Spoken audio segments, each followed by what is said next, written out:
జగన్మోహన్ రెడ్డి గారు ANI, PTI, ఇంకా 2-3 English ఛానళ్ళు లేదంటే హిందీ ఛానళ్ళు. అవి ఆ ఛానల్లో ఆ వెసులుబాటుని బట్టి ఆ లోగోల ముందు వాళ్ళు మాట్లాడతారు. అయితే హిందీ లేకపోతే ఇంగ్లీష్లో. లేదు నేను తెలుగులో మాట్లాడతానన్నా కూడా తెలుగులో కూడా తీసుకుంటారు, ట్రాన్స్లేట్ చేసుకుంటారు. కాబట్టి దాని మీద ఆంధ్రజ్యోతికి ఎందుకో కంగారు పట్టుకున్నట్టుంది. ఎవరికి ఈ సంకేతాలు ఆంగ్ల భాషలో మాట్లాడి ఎన్నడూ లేని విధంగా అంట. కాస్తైన మైండ్ ఉందా లేదా? ఏఎన్ఐలో అసే ఆ యొక్క వార్తా ప్రసార మాధ్యమాల సంస్థతో ఎవరు మాట్లాడినా ఇంగ్లీషో హిందీలో మాట్లాడతారు. ఏఎన్ఐతో ఇదే మొదటిసారి కాదు, చాలాసార్లు మాట్లాడారు జగన్మోహన్ రెడ్డి గారు. కావాలని పిలిపించుకొని వాళ్ళతోనే రాజధాని ప్రస్తావన చేయడంలో ఆంతర్యం ఏమిటి, ఎవరికి సిగ్నల్స్ పంపించారని ఒకంత కంగారు కనపడింది ఆ కథనంలో. అంటే ఏంటి సంకేతాలు ఢిల్లీలో వాళ్ళకి మన జగన్మోహన్ రెడ్డి గారు పంపించి ఉంటారు అని వైఎస్ఆర్సీపీ వాళ్ళు అనుకుంటున్నట్టుగానే ఈయన జగన్మోహన్ రెడ్డి ఎవరికో ఏదో సంకేతం పంపించారని టీడీపీ మీడియా కూడా అనుకుంటుందా? నాకైతే అదే కనపడింది. అసలు ఏంటి ఉన్నట్టుండి ఇంగ్లీష్లో ఎందుకు మాట్లాడాడు? ఆయన ఇంగ్లీష్లో చాలాసార్లు మాట్లాడాడు, ఏఎన్ఐతో మాట్లాడాడు, పీటీఐతో మాట్లాడాడు, ఎన్డీటీవీతో మాట్లాడాడు. అయితే ఈ సంకేతాలు ఎవరికి పంపించుంటారు అంట. ఎవరికి పంపిస్తారు వీళ్ళ ఉద్దేశంలో? ప్రధానమంత్రి మోడీ గారికి, అమిత్ షా గారికి.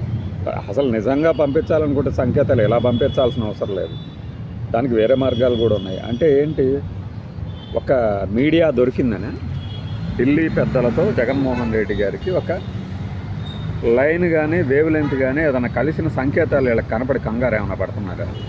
నాకు అనిపించింది ఆ కథనం చూసి. ఎవరు ద్రోహి అనే కథనంలో రాసుకొచ్చారనమాట. సో ఒక పక్క సెంట్రల్ గవర్నమెంట్ నుంచేమో ఆంధ్రప్రదేశ్కి ప్రకటనల రూపంలో వచ్చే నిధులే తప్పితే ప్రత్యేకంగా వస్తున్న నిధులేం కనపడట్లేదు. చంద్రబాబు నాయుడు గారు హఠాత్తుగా పర్యటన చేస్తారు ఢిల్లీకి, అమిత్ షా గారిని కలుస్తారు, మన ఆర్థిక మంత్రి నిర్మలా సీతారామన్ గారిని, తర్వాత ప్రధానమంత్రి గారిని, ఈ ముగ్గురిని కలుస్తారు. అప్పుడప్పుడు నితిన్ గడ్కరీ గారిని. వీళ్ళని కలుస్తున్నా కూడా ఒక్క పైసా కూడా బడ్జెట్లో పెట్టిన వాటికన్నా ఎక్కువ ప్రకటన రావట్లా. కొన్ని బడ్జెట్లో చెప్పినట్లుగా కేంద్రం నుంచి ఏమన్నా వస్తున్నాయంటే అది రావట్లా. ఈ క్రమంలో ఏం జరుగుతుంది, ఒకవేళ అంతకుముందు మన తైనాతీలు కొంతమంది మాట్లాడినట్టు పవన్ కళ్యాణ్ ఏమన్నా అడ్డం పడుతున్నాడా, మనకే అదే తాదూర సందు లేదు మెడకో డోలు అన్నట్టు మళ్ళీ ఆయన గురించి వీళ్ళు ప్రస్తావించడం అనవసరం. నిధులే ఇస్తానంటే ఏదో అక్కడికి ఏదో వాళ్ళు ఉదారంగా ఇస్తున్నట్టు, మనమేమో చేతులు దేహి అనుకుంటూ తీసుకుంటున్నట్టు. ఇంతవరకు ఎక్స్ట్రాగా ₹1 రాలా, అప్పులు తీర్చే మార్గాలు కనపడట్లా. ఈ క్రమంలో ఈ పరిణామం ఏంటి, అనవసరంగా ఇంగ్లీష్లో ఎందుకు మాట్లాడాడు? ఆంగ్లంలో అంట, పైగా ఇంగ్లీష్లో అనొచ్చుగా. ఇంగ్లీషే మనం తెలుగులోకి అనువదించుకున్నాం. మనం తెలుగుని తెలుగే అంటున్నాం కదా, వాళ్ళు ఇంకో పేరేం పెట్టట్లేదు కదా. ఆంగ్లంలో ఎవరికి సంకేతాలు పంపించారు? ఎవరికి పంపించారు అంటారు? సుప్రీంకోర్టులకే, లేకపోతే అమిత్ షా గారికి పంపించారా? వాళ్ళు ఎటు ఇదివరకుట్లాగా రానివ్వట్లేదు, అసలు కలవలేదు ఒకసారి కూడా. డోర్ బయటే ఉంటున్నారు. వీలైతే 4 తన్ని మరీ పంపిస్తున్నారు జగన్మోహన్ రెడ్డి ఎప్పుడు ప్రయత్నించినా కూడా కలవటానికి అని ఆనందపడుతూ ఉంటాయి కదా పత్రికలు. ఒకవేళ ఆ ఒక లైన్, ఒక టచ్లోకి ఏమన్నా వచ్చారనుకుంటున్నారా? భయపడుతున్నారా?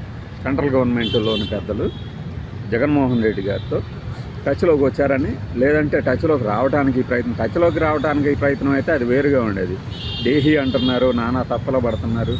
ఢిల్లీలోని పెద్దల కరుణ కటాక్ష వీక్షణాల కోసం రాసేవాళ్ళు. మరి ఏంటి భయం ఏంటి ఉన్నట్టుండి? ఆంగ్లంలో మాట్లాడాడే అని అంత భయం. అంటే తెలుగులో మాట్లాడితే పైకి వెళ్ళవా సంకేతాలు?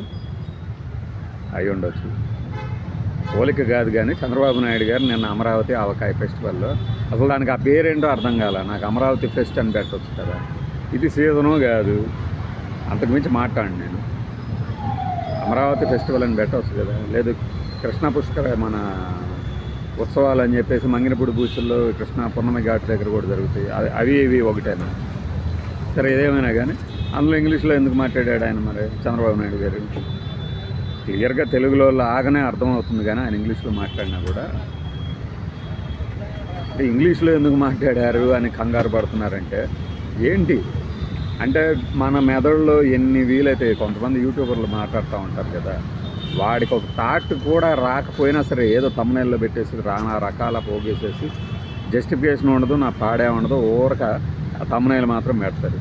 ఆ ప్రజా చైతన్యం అట వైఎస్ఆర్సీపీ వాళ్ళది అది అదే ఎంత దారుణం అంటే ఎమ్మెల్సీ కవిత అట అంటే రాజీనామా కూడా అయిపోయింది కాబట్టి మాజీ ఎమ్మెల్సీ తెలంగాణ శాసన మండలిలో మాట్లాడుతూ తమ్మునేలు పెట్టడం ఏమని కుటుంబం అంతా దూరం పెట్టినా నన్ను జగనన్న ఆదుకున్నాడు సార్ అని పెట్టింది తమ్మునేలు అదా అసలు ఆమెకేం పని మాట్లాడాలని ఎందుకు ఆదరిస్తాడినా అంటే ఎంత పిచ్చి తమ్మునేల్స్ పెడతారంటే వీళ్ళు అంతా మరి రోహిణి గారేమో సిపిఐ సభల్లో ప్రభుత్వ స్కూల్ ఇలా కట్టావా ఎలా కట్టావు జగన్ అట వాళ్ళకి అసలు వీళ్ళు తెలియని కూడా తెలియదు వాళ్ళ మనసులో ఊహ కూడా రాదు అలాంటి తమ్మునేళ్ళు పెట్టి తాత్కాలికంగా 1 లక్ష వ్యూస్ తెచ్చుకొని నిజం చూసేవాళ్ళు ఆ ఛానల్ చూస్తే రెండోసారి చూడటం ఇంకా అందులో ఏదో అలవాటు పడిపోయి సొల్లికి మనం ఇలా స్వైప్ చేస్తా చూడటమే లేకపోతే అలాంటి వాళ్ళకు కూడా రాని థాట్స్ మనోడు రాయటం ఏంటి ఆంగ్లంలో ఎందుకు మాట్లాడారు